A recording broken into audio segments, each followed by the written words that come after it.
ربنا اداها لك. طب يا حماده خليك معانا دقيقه واحده، خليك معانا حماده دقيقه واحده. يا رندا، يا رندا. ايوه قولي والله العظيم اقول الحق. والله العظيم اقول الحق. انت في قنوات دفعت لك فلوس عشان تقولي الكلام اللي انت قلته لنا دلوقتي؟ قنوات دفعت لي فلوس؟ كرامة ابويا ولا الفلوس؟ فلوس ايه دي؟ ابوكي بيقول كده. ابويا بيقول كده؟ طب انا كده قلت لك كده يا استاذ عمرو، انا قلت لك كده يا استاذ عمرو، انا قلت يا رانيا. ايه اللي انت بتقوله دوت؟ هم ضاغطين عليك جوه صح؟ يا رانيا يا بنت الجزمه، انا دلوقتي يا رانيا حد انت كنت معايا في فروكسي في الاتحاديه؟ ايه؟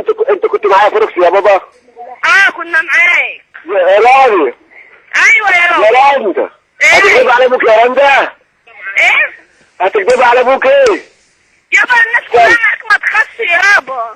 لا ما تخافش، بس انت قولي الحقيقه، سيبك من كلام الناس. ابوك يا رانيا انا عايز اعرف، انا سيبك من انا، سيبك من انا.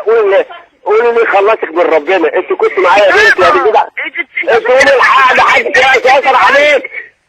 بص يا رندا، وحياة امك لو استنى ثواني، لو ما قلتيش الحقيقه يا رندا وحياة ربنا من لما اشوفك لو ولع فيك، لو انت كنت معايا احلفك والله العظيم انا كنت مع ابويا يا رندا، بس تحرمي عليا لا انت بنت ولا اعرفك لو ما قلتيش غير الحقيقه. انت بتقول الحقيقه يا رندا بتاعت ربنا، انت كنت مع ابوك ايه؟ طب ما تقول انت الحقيقه بتاعت ربنا. انا هسألك سؤال، انا بسألك سؤال يا رندا، اللي بيخلصك منك وبيحلم عليك ابوك طول عمره ما يعرفك، انت كنت مع ابوك في روكسي؟ يابا ما تقول انت الحقيقه. يا بنت يا بنت قولي الحقيقه بتاعت ربنا، هتحرمي على عندنا العود. انا هقول حقيقه ربنا. طب قولي بقى، هقول لك بعد ما تقولي، انت كنت معايا في روكسي يا بابا؟ بيضربك مين اللي كان بيضربك، الحكومه ولا الشعب؟ مش الحكومه. طب انا بسألك سؤال يا بابا، انا بسألك سؤال، انت كنت معايا في روكسي يا رندا؟ انا ابوك ما اسمعش كلام حد، ولا انت كنت معايا يا بابا ولا انا كنت معاك؟ انت كنت معايا. في خط منهم قطع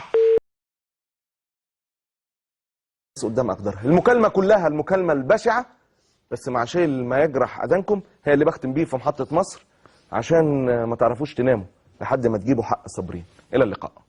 بنت انا ابوكي ربنا فوق بيسامح، انت لازم تسامحي يا حبيبتي عشان في الاخر. ربنا قال لك تعمل حاجات بنتك؟ ربنا قال كده؟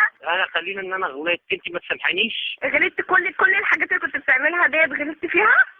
مرة واثنين وعشرة؟ يعني انا كفايه تعبت السنين دي كلها بقى اهانة وذل وخناق وقرف، واخرتها كمان عامل لي مراتك مش بتنام معايا كمان.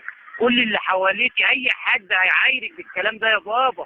اي خطيب بيجي لي بيتصفشه، ابو سراح هياخد ده كله، احمد هياخد ده كله، وتخبط ايه ده؟ انا ما شفتش اب كده. معلش يا بابا، الحمد لله اللي هي جت على كده. الحمد لله اللي جت على كده. اخرتها كمان بتقول لهم كنت شارب، وانا اكتر واحده عارفه انك ولا كنت شارب وجاي فايق ولا شارب اي حاجه.